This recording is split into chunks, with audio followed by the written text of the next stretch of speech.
Hi everyone. So there's a movement that is going around and it's called cancel the rent. And I think it is everywhere that people are feeling a lot of pressure to come up with back rent. Um, since the pandemic, there have been a lot of people that have been really impacted um, financially by either losing their job or maybe their hours were cut. Then some people went to work and they've been getting sick. And this is not your normal video. And I wanted to go into this, what I'm experiencing here in South Los Angeles is the same thing. New York is the same thing. I believe Texas, Virginia, a lot of places, Georgia, a lot of places, maybe places I hadn't named, are experiencing people who were maybe essential workers, people who are working families that you don't make like big money, like corporate money, or you don't work at a big company where you make six figures. Um, or maybe you're not working at a company at all. Maybe you're running the company. Um, so there are people that are like everyday people, normal, regular people who work, and they're able, or at least at one time they were able to get by. And you were already rent burdened, or the persons or families were already struggling to pay rent, but they were able to somehow make ends meet as best that they could. But when the pandemic came about, it basically closed up opportunities. It closed down jobs, or it shortened hours, or it made work risky um, for communities of people who are not making a whole lot of money to begin with. And they're just really doing enough that they can to pay their bills and feed their families. And so this is a real serious problem here in South LA, and I'm sure it's a serious problem in other cities, in other places. And so I wanted to talk about this because some people really were struggling even before the pandemic. Now, I'm not saying that everybody's situation is the same because I know some people have used this opportunity to take advantage of those who really, really need the help. Now, there have been a series, I think several different programs that had came out to try to help cover some of the people's back rent, and some people may have qualified or may not have qualified, but you had to go through a lot of questioning, fill out paperwork, and then you had to go through steps. And if you made too much, then you didn't qualify and you weren't able to get any rent assistance. And so this, for some people, may not be as big a deal if they're able to work and try to pay some of the rent. However, if your job is fluctuating where one week they're open, the next week they're closed, one month they decide to close down because parents, maybe if you're working as a teacher, they feel afraid for their kids to go in the room around adults who may have been exposed. That a lot of, if you really pay attention, a lot of the schools in South LA are closed.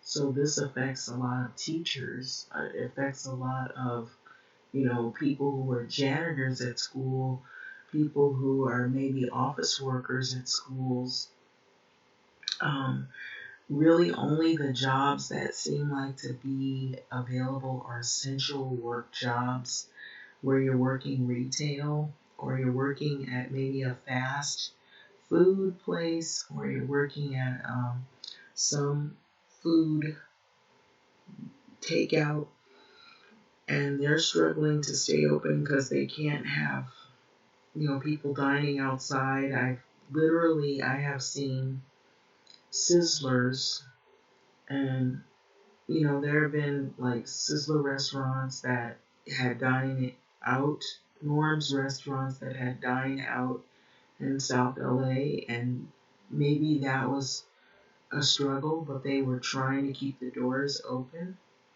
So they have resorted to either takeout or they've closed down altogether. It depends on who's running and how much they can run on, because they have to be able to pay their employees and then cover maybe the space that they're using to pay for the building that they occupy. And so it's really hurt a lot of businesses. Were already very, very skimpy around in South LA, but now it is really like in some parts you'll see a lot of things that are closed or they're boarded up.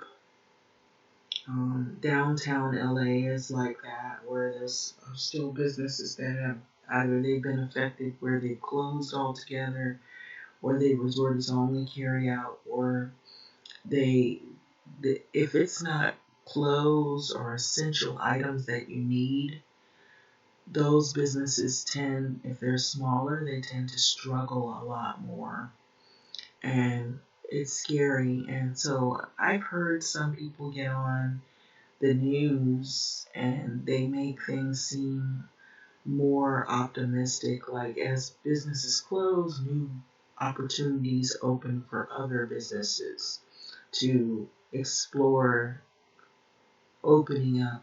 But if you still have the pandemic, if you still have a large number of people that are sick and they're not getting vaccinated, or if this, maybe the death is still happening for some people. It's dropped, but it's still happening for some people.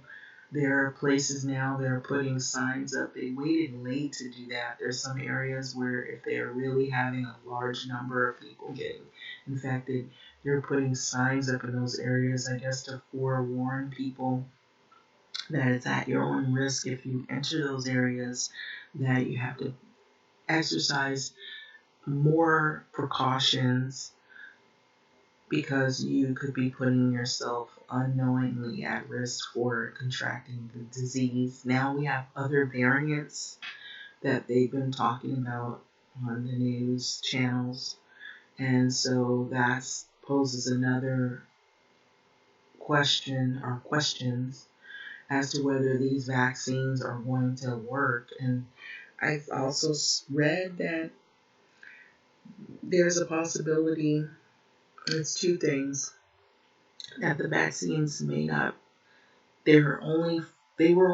vaccines were only for initially the first version of COVID that came here, early 2019, 2020, early. And that's the vaccines that are coming out are for the initial virus that we heard of. But these new variants and mutations, some are saying that it may not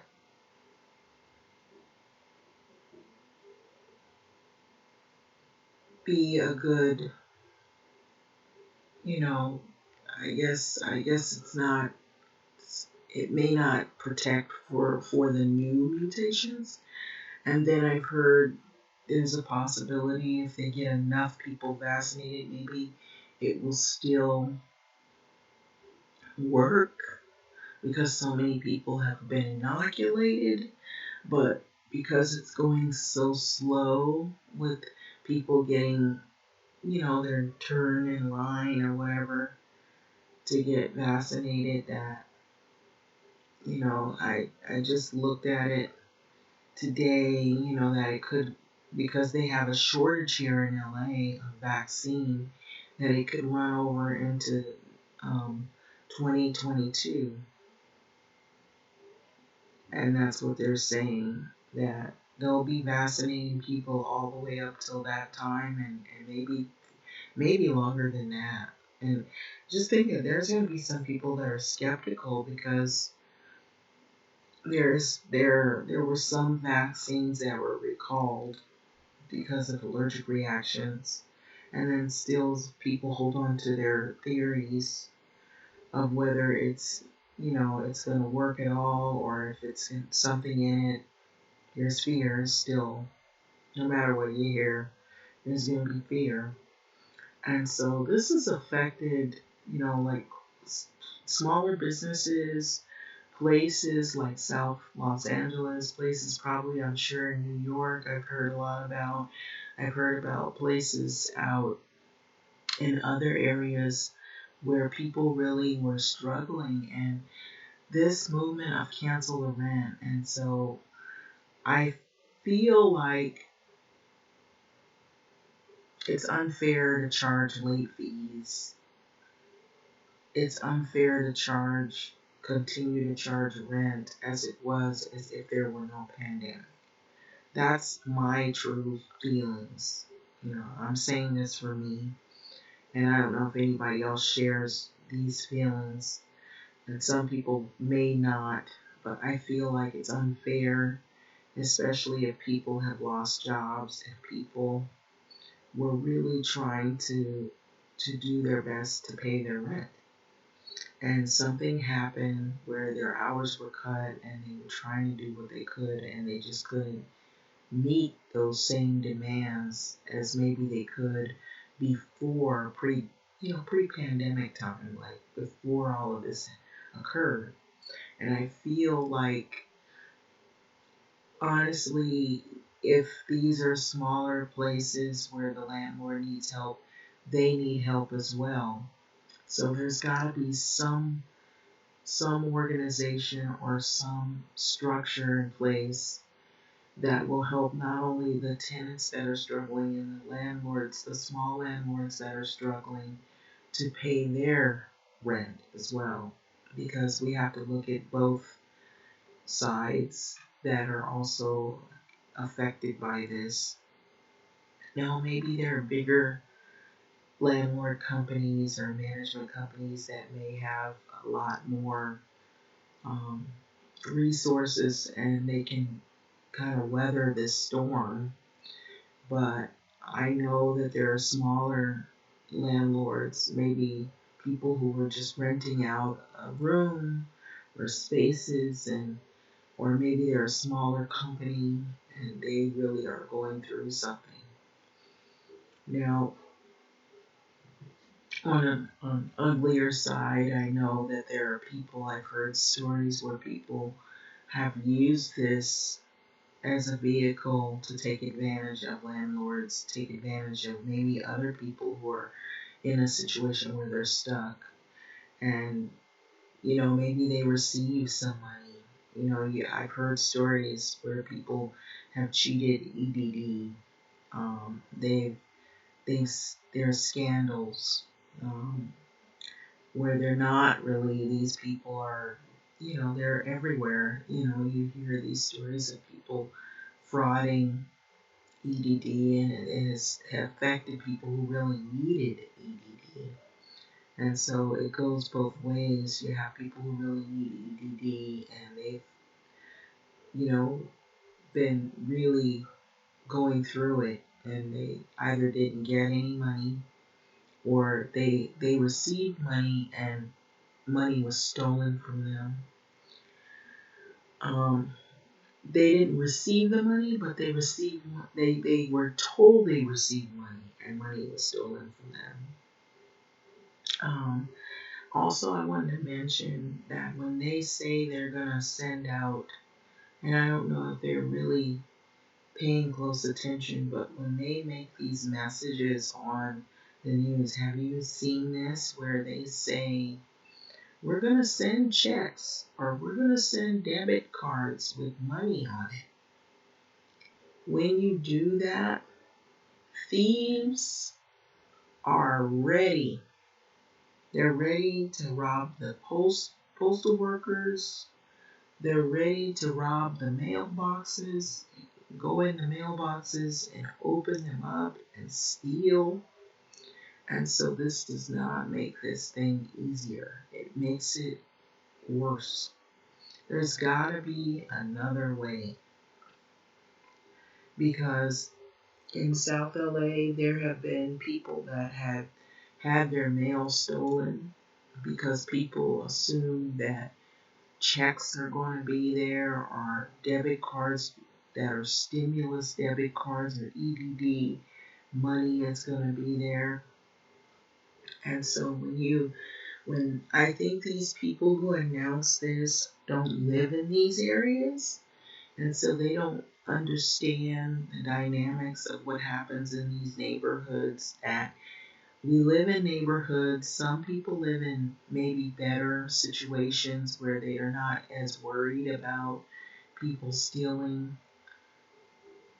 checks or debit cards out of their mailbox. Maybe it's not as direct. You hear about maybe things like package thieves.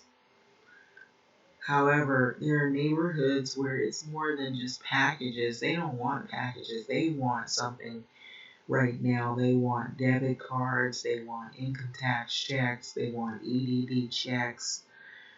When you announce that on the news, which some people, they like hearing those news stories because then they start looking and hunting for their checks. However, in neighborhoods that maybe you're not living in a house, so you can't buy those fancy video cameras and see who's stealing.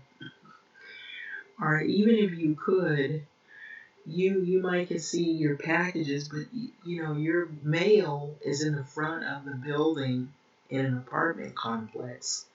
And so you're not standing there posted to see who's stealing, who's opening up people's mailbox and hunting and rooting around trying to see if you have a debit card or a check in there. And so a lot of times they don't understand that some of these neighborhoods experience that. Maybe if not, they're worried about it every day. Maybe it's every other week somebody's mail has been vandalized, their box. And, I went multiple times to the post office, and I've heard of people who sometimes they don't even receive all of their mail. Their mails, they were affected when they took the sorting machines out during the voting. It really did a lot of damage to whether people received mail on time or not, and that held up the mail. Now that there's no voting like what was going on before,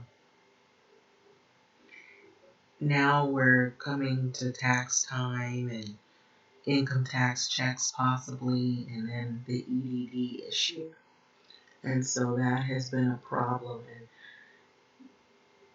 no job, no rent is what this sign says here. There's lots of signs. If I just flip through all of this, you'll see all the areas, maybe different cities, different places where people are affected by this pandemic and by not really having all of the necessary funds to cover their rent. And so I personally, have went through some struggles myself. And I'm probably not as bad off as maybe some others. However, it still even has affected, people who maybe they're not they're not extremely in the red like I've heard some people who are, some of that is is there's several things going on. There's some people who maybe they had their hours cut, or maybe their job was open and now it's closed. It's this yo-yo thing back and forth. We're open, we're closed. We're open, we're closed. Or they have you working and then next week you're not working. Next week you're working. Next month they close because somebody got sick. And so this, or maybe many people got sick, and so they're trying to exercise precautions. Depends on where you work. And, who you're dealing with and the fears that are out there. And, now they're talking about the surge, they're talking about the variant. And sometimes things, when people hear it on the news, it freaks them out. And then when you see all of the people that have died and hear about all the tragedies, it scares people. And now they're saying there's a shortage of vaccine. There's problems with people even receiving the vaccine. They can't get an appointment.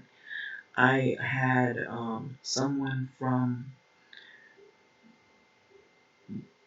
the COVID hotline say that there were large volumes of people trying to get appointments, and they had struggles, with some people trying to get those appointments. And there's been some people who have hit hurdles trying to get appointments.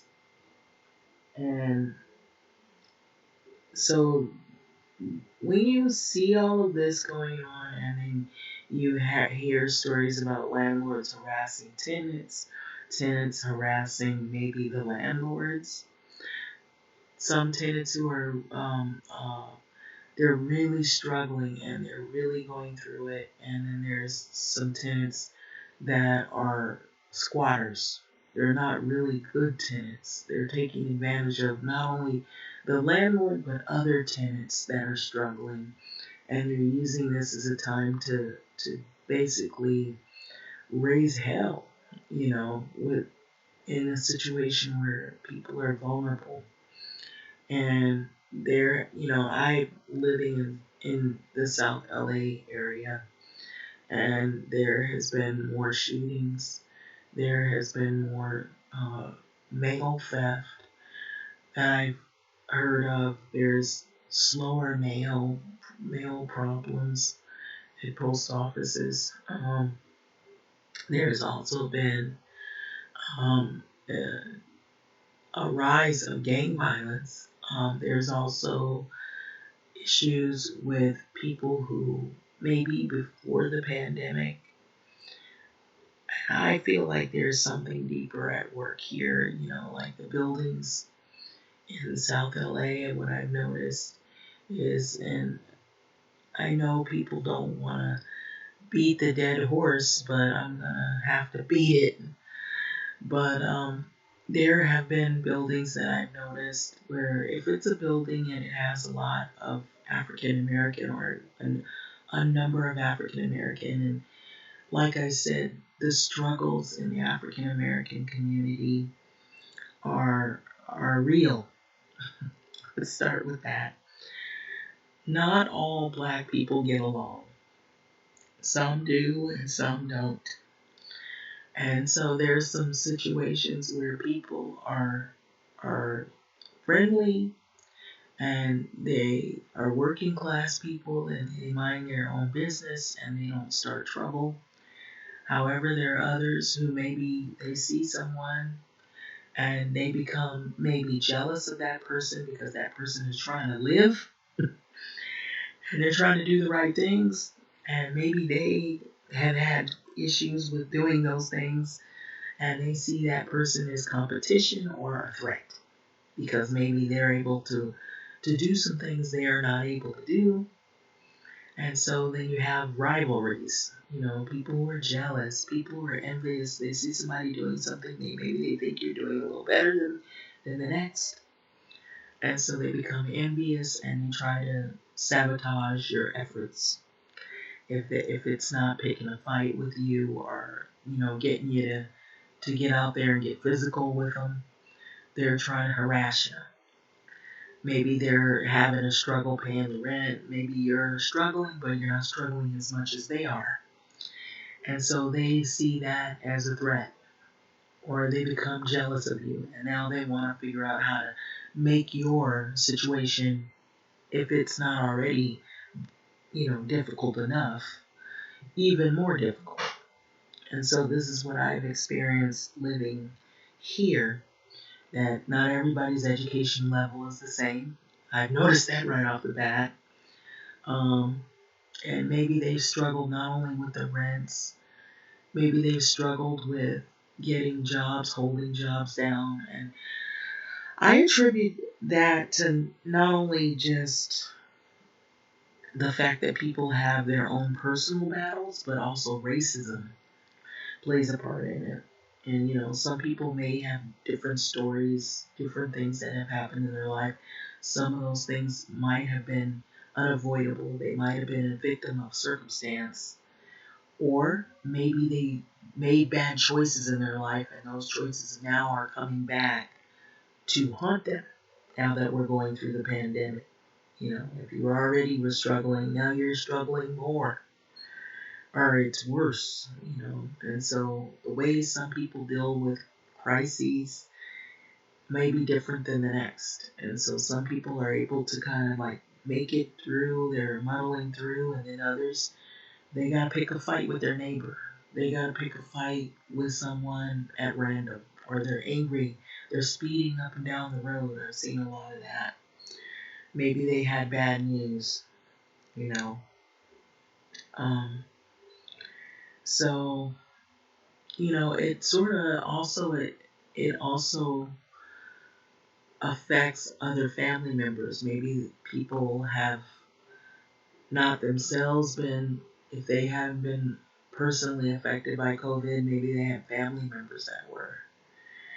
And so what I've also noticed, now this is going to get a little more grainy, and it may not be the best conversation, is that while there is a number of Black and Latino, Hispanic population in South LA, not all people get along. And when there's chaos, I've noticed the racism is so bad that people tend to look at it as this way. And this is what I've experienced, is if Black people are fighting, and there could be Black people who maybe they're not used to living in a position where they've had to struggle as much, and maybe they're trying to make it, and then they come across people who maybe their struggles have been harder, and they want to target you in these areas. Maybe you're not the type of people that have been in gangs. Maybe you have a higher education level, a higher skill set than they do. So they become jealous and they want to target you, they want to fight you, they want to bring you to their level or lower. Or that maybe they're trying to figure out how to ruin your life, make you make bad decisions that they've made. And what I've noticed is nobody will say anything. They'll watch you. They'll watch the chaos. And if it's a building where there's a mix, where there's a partly African American and partly Hispanic or Latin people, the Latin people will stay quiet. They see a lot of things going on. Maybe they see things. They know that somebody's being targeted, but they won't talk. They won't tell the police. They think we're a different race. We're not like you. We're better than you, or we don't want to get in it. Either one of those attitudes, or maybe both. And so the racism and the divide is so bad that even they won't even look at it past race and past the culture to say, I'm not African American, but I see that you didn't do anything and this other person is a problem. And I'm going to report them. We see that you didn't do it. We see that this is a problem tenant, and we understand your problem, your plight. We've had trouble with living amongst them as well. No, they stay quiet. They either move to a friend's house or they close their window and act like they didn't see it, even though they see and hear everything and they know what's going on. And in these neighborhoods, people get scared because they're afraid. They're afraid of black people altogether because when they see us, they assume we all are the same and we're not. And this is also what I've experienced. You may be from a different place or a different background or have a different skill set or education level. This other person may be about the streets. It's about catching that paper, whatever. The whole mentality is different than the next person, the next black person. And so here you are, you might be a black person that might have went to school, you might have went to college, you might have been used to holding down jobs. This other black person, they've hit bumps all their life. Maybe they made poor choices. They've been in trouble with the law. They see you and they want to eat you alive. They're angry, they're jealous. I've experienced where people, when they learn or they assume that you come from somewhere else or you have a different attitude or outlook on life, they look at you as an epitome of, I hate you. It's like, it's a constant reminder of the choices they could have made or they didn't or refused to make in their life. And so they see you trying and they hate that. And so this is what I've experienced, and I'm just being real candid here, and it hurts because it's your own people that look like you that can be your worst enemy. And as much as we talk about racial issues, we talk about how, black people have been wronged, sometimes it happens within our own backyard, with our own people that look like us, that will sometimes reject the next black person. And it could be maybe your education level. They dislike you because you were able to do something maybe they weren't. Or maybe it could be, other things about you. There's a lot of jealousy. There's a lot of hate. There's a lot of anger and divide within cultures. And I'm knowing this is not just in the African American cultures, the black cultures. You want to say black culture.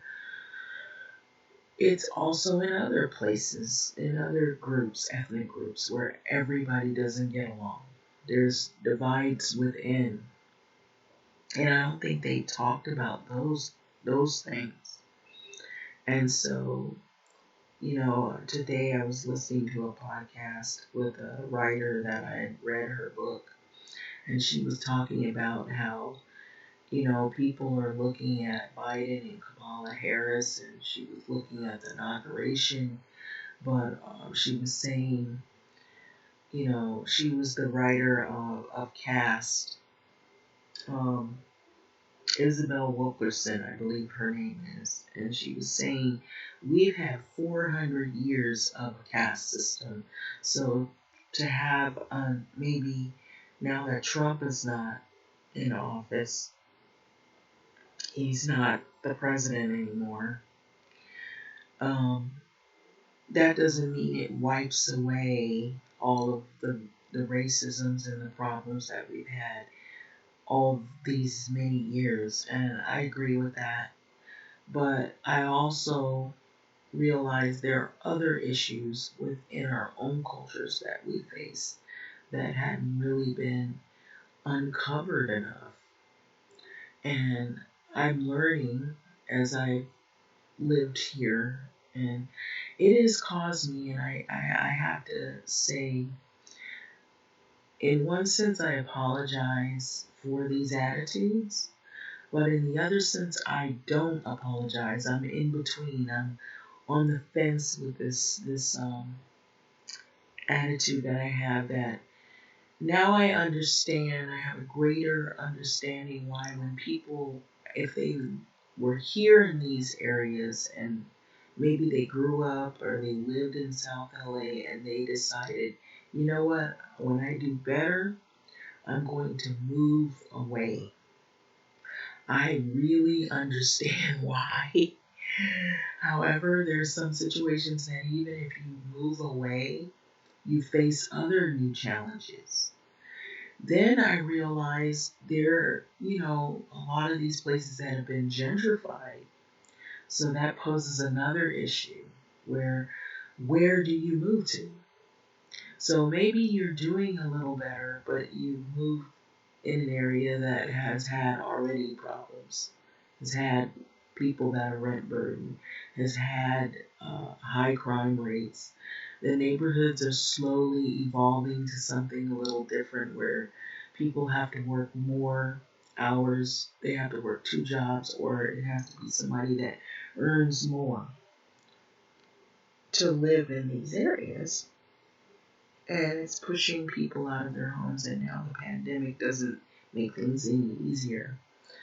But then you realize, now I understand that people will pay a little more money and move away from certain behaviors or mannerisms that people exhibit when they are in neighborhoods that have had higher levels of crime, and people with low education skills, and maybe they are functionally illiterate, and they've been able to make it as far as they could, and now they can't do those things that they used to do, so they resorted to a life of crime. Or maybe they already were doing things that were criminal, and now even that's hard to do because a lot of people don't have the resources. They're struggling. So some people are doing all kinds of things to make ends meet. They're working two jobs, they're working gig jobs, maybe they're, doing side jobs. And then some people have gotten desperate and they're doing things they probably normally wouldn't do had this pandemic not have occurred. And so I really think they should look at people's situation and really take into consideration that people are struggling. There are good people who have really, maybe they weren't the best at paying rent, but they were trying, or they were doing the best they could. And to expect them to do what they did before this pandemic is unreasonable.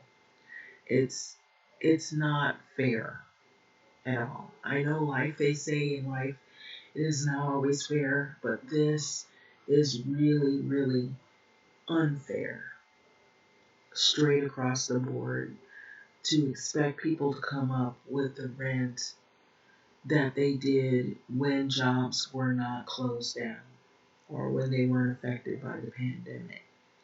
And so to try to force people to pay rent and they can't even go to work because their job was either closed or their hours were shortened, or maybe maybe they can't make ends meet right now, or maybe there's health issues that people already were struggling with when they were working these jobs, and this poses a threat health-wise for them to go out to certain places and expose themselves to something that they don't even know if they're going to get it today, tomorrow. It's uncertain. And so I just think that they really have not considered the struggles that people are going through and how it has, what I've heard here in South LA, a lot of domestic violence has risen. Yeah, I've heard, situations where women, they might have children. If that person has the keys, the apartment is in their name, everything's in their name, and nothing is in your name, and you're stuck with this individual and they're using that as the vehicle to make you feel trapped, and they're going through domestic disputes with these individuals, it makes it harder. You can't just get out. You're hearing about homelessness, but what about homeless women with babies because they have a husband or a boyfriend that is beating them, and everything's in his name, and she can't go anywhere, she can't say anything, she's getting choked out. Now, I'll be honest with you, I've heard this around here. And she won't call anybody because she has no one that's going to be in her corner, or she's afraid she's going to lose everything. She's already lost a lot. And she's going to be attacked. She's staying with him for the kids, or for that kid, because she doesn't want to lose the baby's father. But she could lose her life. So she's willing to risk that. There's people that are into criminal activity. Maybe they were doing this before. There are buildings here in South LA where not all of the landlords, now I'm not saying every landlord is like this. When there's rental places, it used to be where the manager lives in the building. There's a lot of places here in South LA the manager does not stay in these units. They live across town, they live in a nicer environment. They don't have to deal with their car being broken into. They don't have to deal with their loved ones being attacked by bad neighbors. They don't have to deal with the crime rates in that area because they live in a much nicer area that's heavily guarded, and maybe it's a nicer environment, or it's a lot better than some of these buildings here in South LA where all they want, their primary goal is to collect rent. And if it's in late fees, they'll do it. Sometimes the late fees can run more than $200-300, and I feel that's unfair.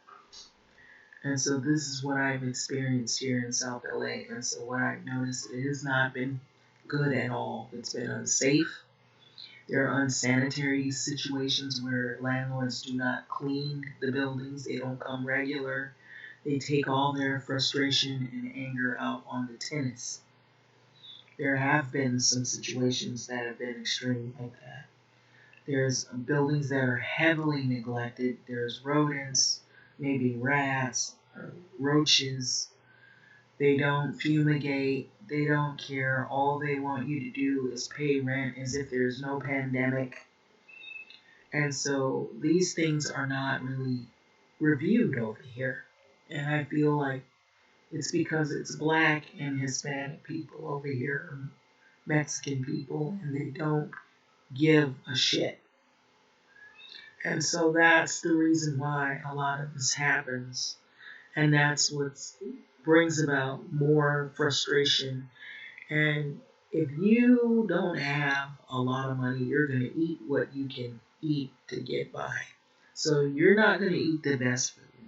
You're going to eat what you can survive on. So your health might be affected. Therefore, if you go to these jobs, you're at risk for getting sick and catching something. So I have seen people at work coughing. You know, my son told me he was working at a place. Several people got sick. He was seasonal, and he's glad he's not there anymore because several people ended up catching COVID. So these are the things that I don't think that these news channels, these news media stations don't always get all of these issues. You know, maybe they're not aware of all of the deep struggles that people are going through. But however, I'm giving this to you, and maybe they'll hear this even in this video, that it is deeper than what they thought. And racism, economic racism plays a part in it. I feel that there's racism in the economic system because people who are of a different hue and maybe a different background may not always have the opportunities afforded to them that others do. So they may struggle more. And this poses a threat in all areas, health, your survival, whether you're going to live long or whether you're going to be able to fare with these rents. I feel these rents are racist in some sense because it's like a war on the poor. And the poor usually tends to be people of color and backgrounds that are not, white or, normally, unless they're poor white people living amongst people of color. And, you will have that. There will be poor white families. But I'm noticing there has been a level of um, pain financially in these areas where these areas have been hit really hard. And now that we're already like almost, are we like more than a year into the pandemic? Getting close. If not, we're coming there. They're having trouble when people get vaccines, then they're having trouble still with people. This homelessness thing was happening way before the pandemic. It is growing. It's getting worse. And I believe this is going to make homelessness explode. By the year I read, by the year of 2023, they said there was going to be an even larger number of homeless people. And that is due to the pandemic issue. And I believe it because it's already begun where people have been evicted.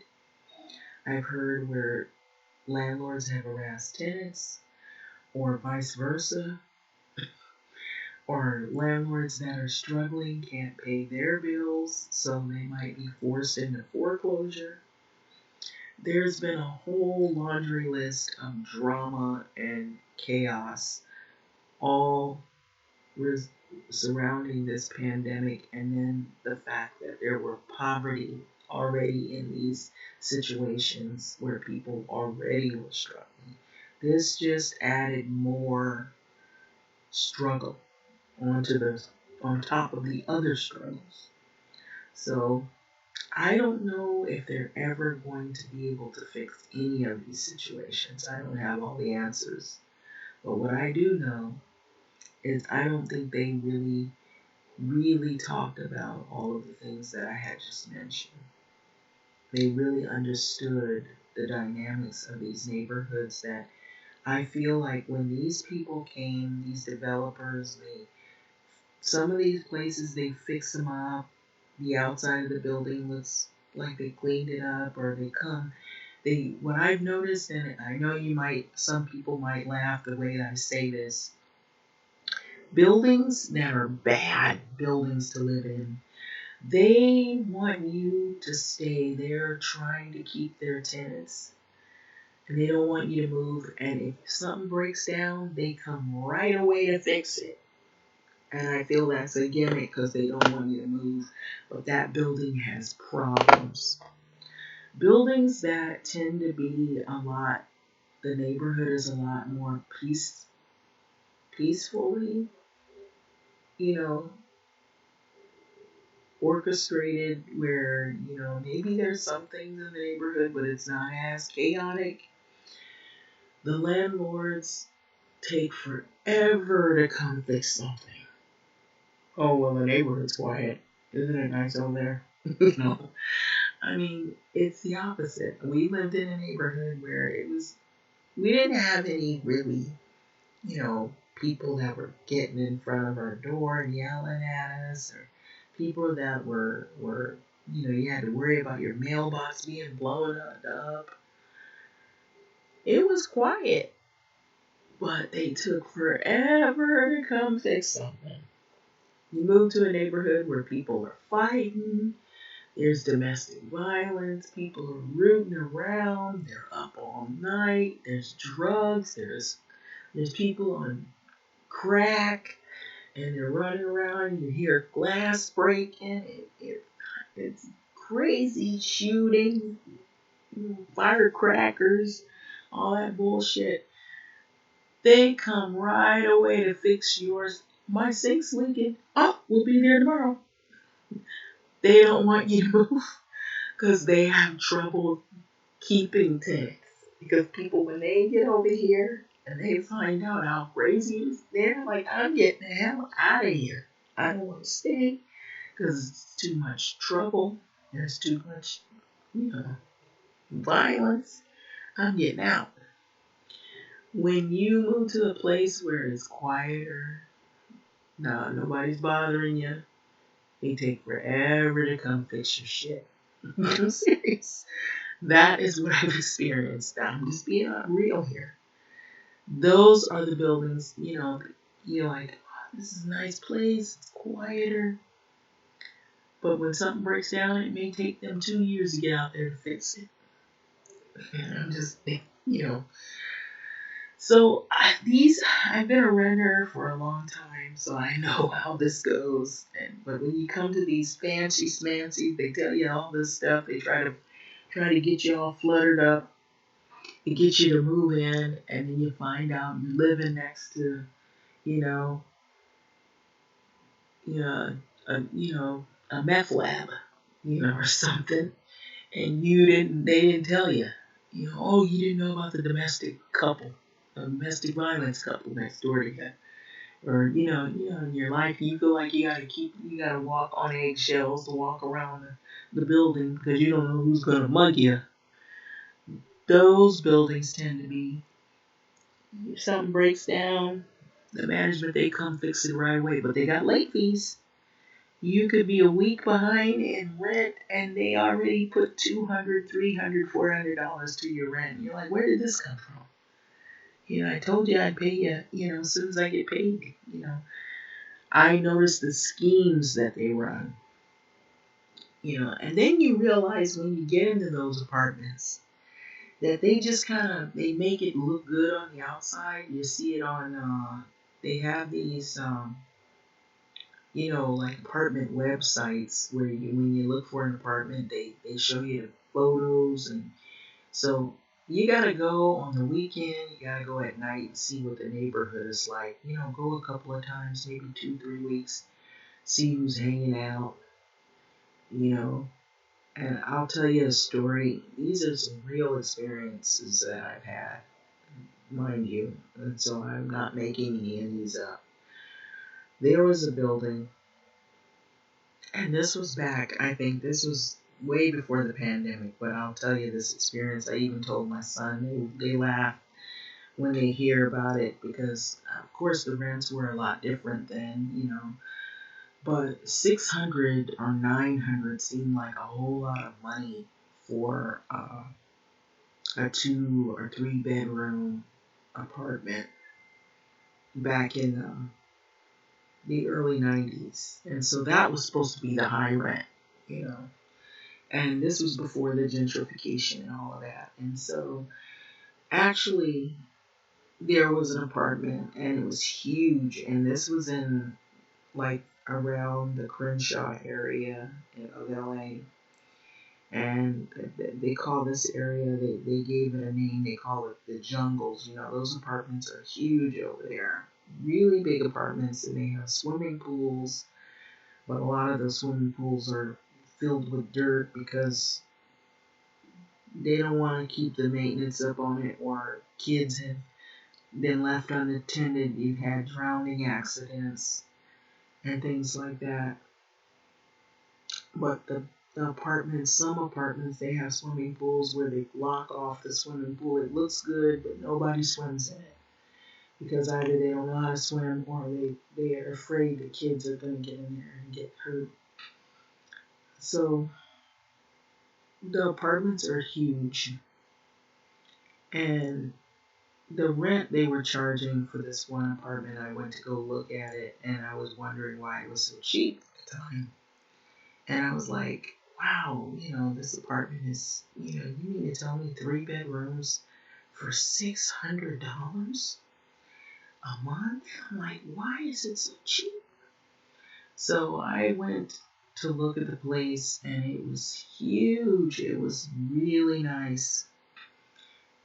However, the manager, I kid you not, he looked at me with a real firm and almost like a look like he'd seen a ghost. I'm not lying to you. He looked like he'd seen a ghost. And I was looking at him like, why does he look like he's nervous?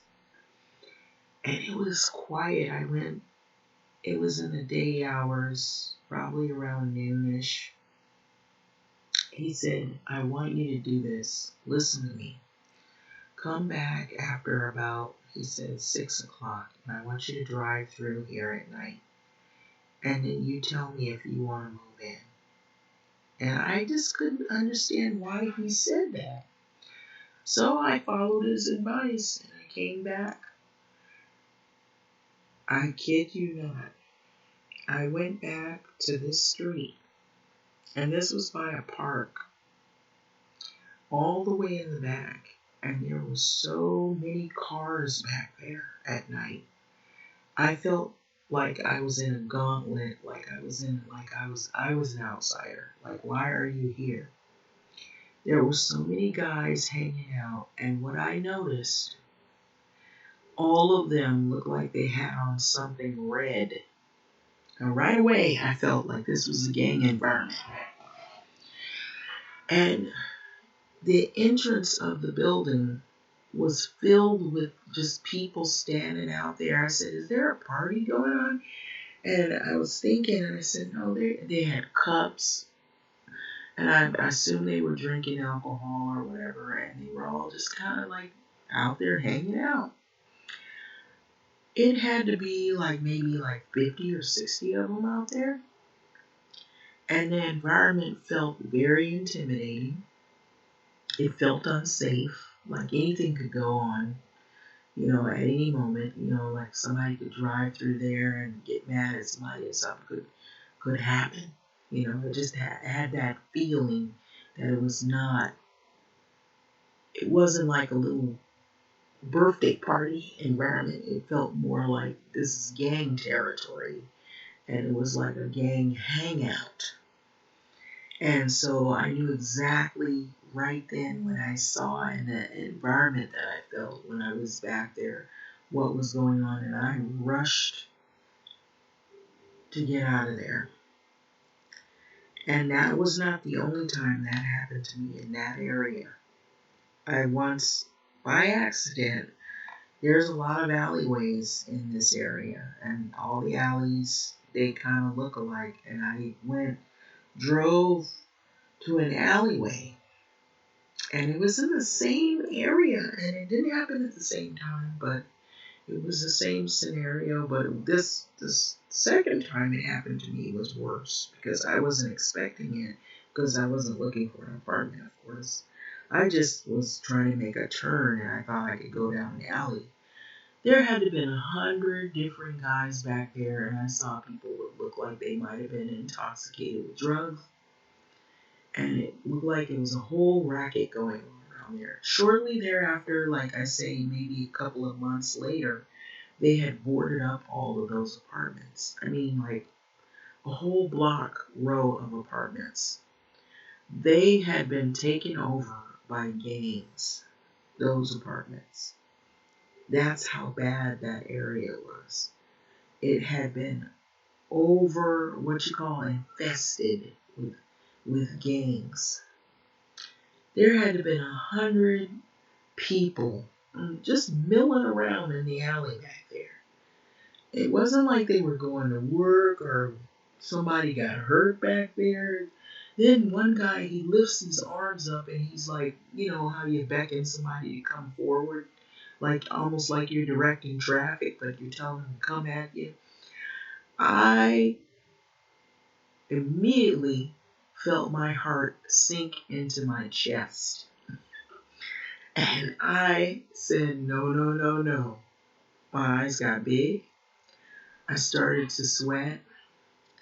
And my heart was pounding and sinking into my chest. And I started to feel a little bit of panic. And so at the time, I had this little car and the gears would get stuck.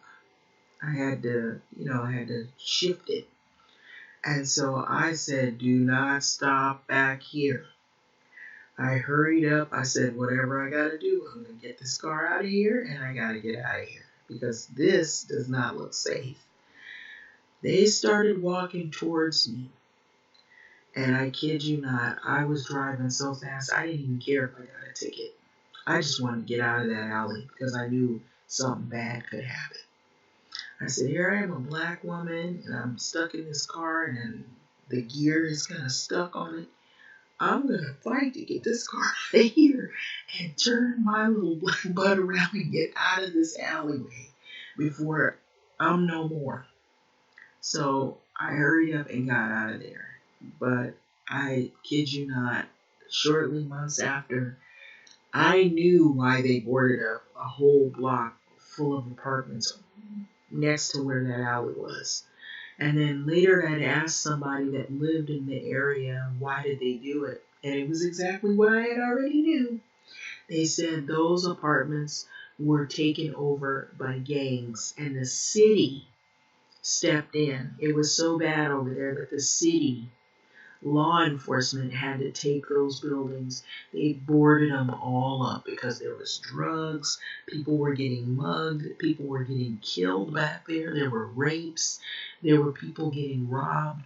There were people in homes that felt like they were unsafe. And I said, I understand. I understand full well what was happening because I told someone, I said, I just drove back there and I got stuck in the alley and I hurried up and unstuck myself and got the hell out of there. And I saw what I saw that day and I said, I never ever seen anything like this in my life. Except one time when I went to go look at that apartment and people were just standing around. That situation was a little different because they kind of let you know whose territory it was. But that one, the one in the alley, I wasn't expecting that it was going to be 100 people back there.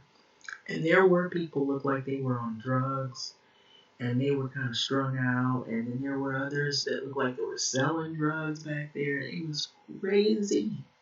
Now, there have been some buildings that have been questionable here in South LA that they've not been on that level to that magnitude, but they have been close to where you get apartment buildings, they know there's no manager living on site, so they think there's no cameras, we can get away with little stuff here.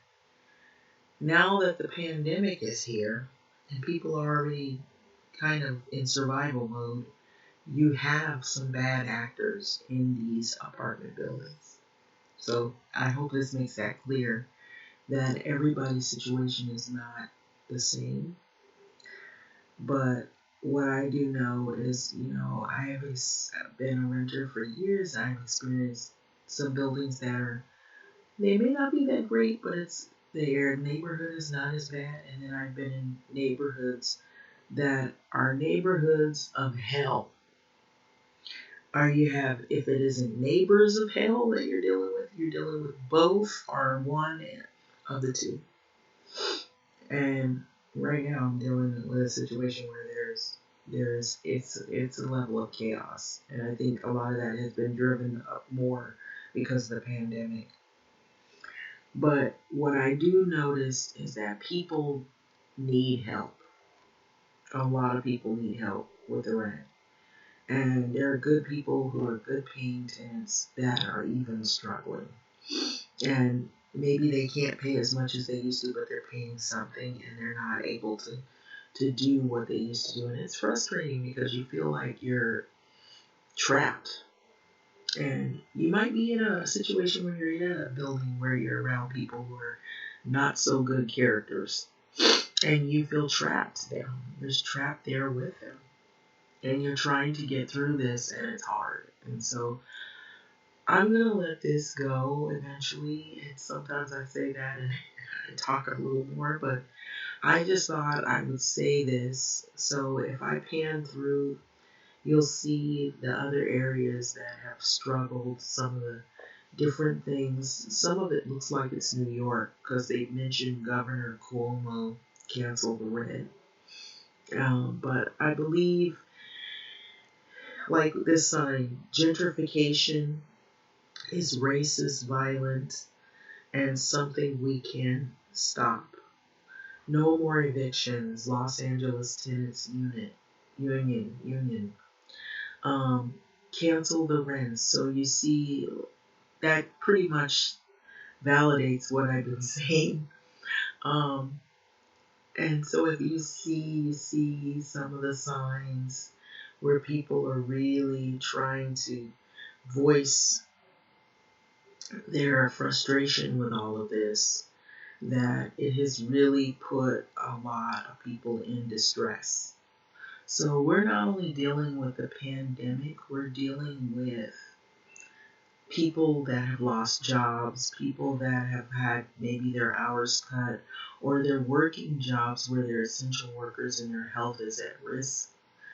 Um, so there's places everywhere that I'm noticing that have experienced some level of rent frustration and struggles and burdens because of what's going on. So it's happened outside of LA, outside of New York, and maybe smaller regions. And it's just really a big problem. It's even happened to people who are homeowners where they're struggling. So a lot of people are going through so much frustration. And so then you have all of these other protests and all these other issues that heighten more of the things that are really bothering people. So they have all these programs. They tell you to call 211 or 311 and then go and then, get legal free help so you can stay housed. And your rent is not totally canceled. You're able to pay 25% of your rent. You're supposed to not be harassed and supposed to, send in declarations. There are forms that are printables that you can print out and sign and send to your landlord. Pretty much trying to negotiate that you will pay your rent, but it has to be stretched out over a period of time until things somewhat go back to some normalcy where you can work. If it's safe, of course. Now that we're hearing about the surge and these new variants of COVID, and it just throws more chaos into the pot of chaos that we already experience. It makes things boil over. So it has happened in, so many places where people are struggling. And so if you just look at the signs, you see where people are everywhere having to speak out on these issues of, hey, you need to do something about this rent. It's really causing us a lot of pain. We're really struggling here to stay housed. And so, evicted lives matter. Housing is a human right, and I do agree with that.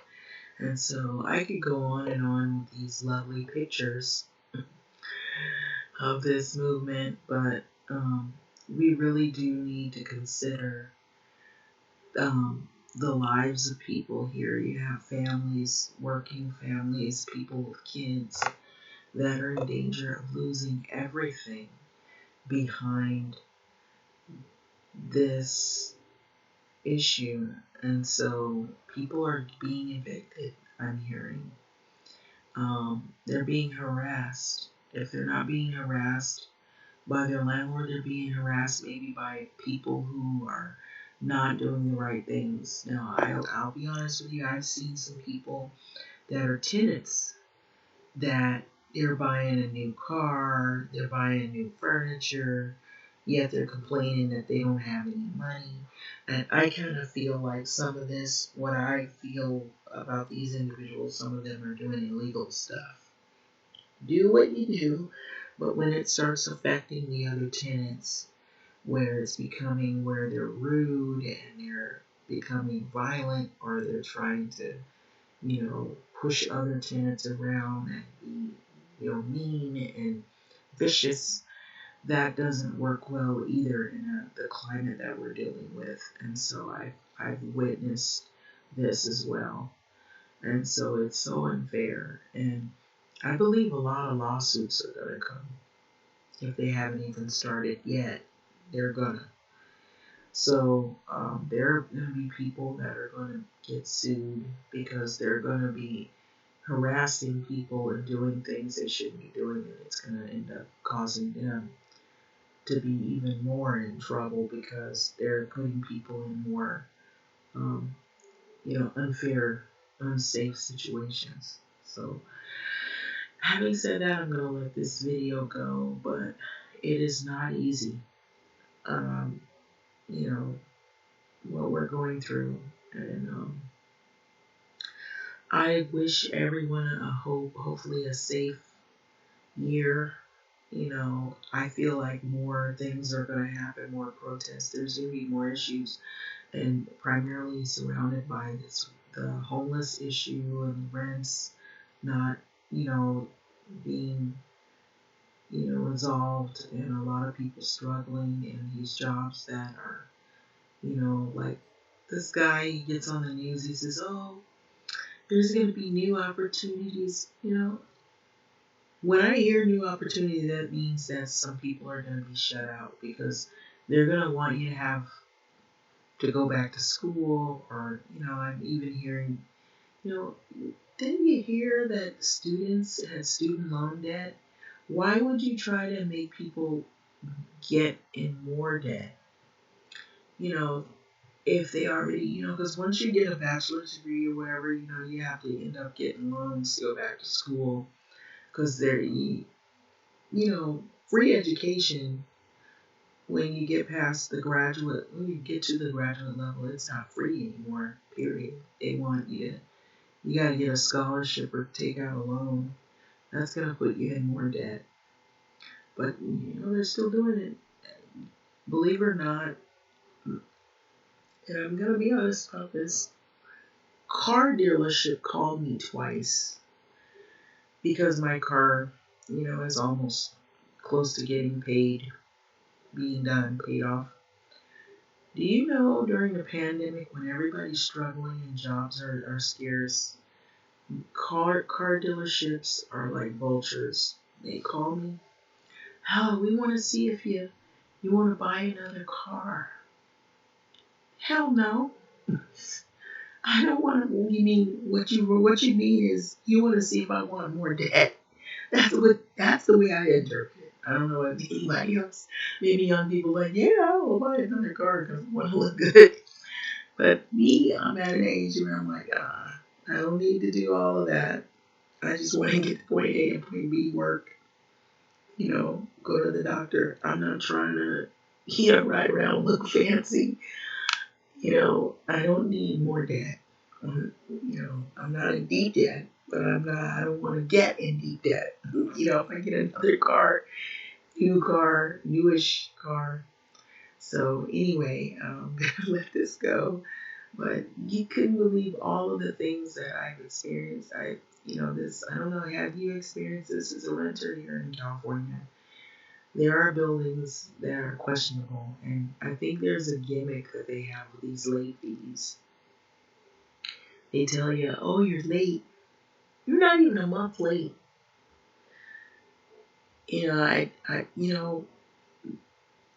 Honestly, I mean, there are some buildings, if you're a week late, they're ready to take you to eviction court. I know somebody who had an experience like that.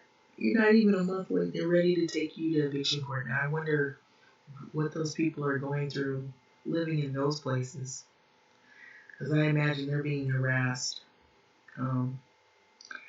So anyway, let me let this go. But it is crazy. All I know is once this thing is over with, and I will tell you this, I don't want to ever look back on it. I mean, only if I look back on it is to say, oh, that was hard. I don't want to ever go through that again. But has been rough. It has been rough. Put it that way. It has been extremely rough. But anyway, I'm gonna let this go. Thanks for listening.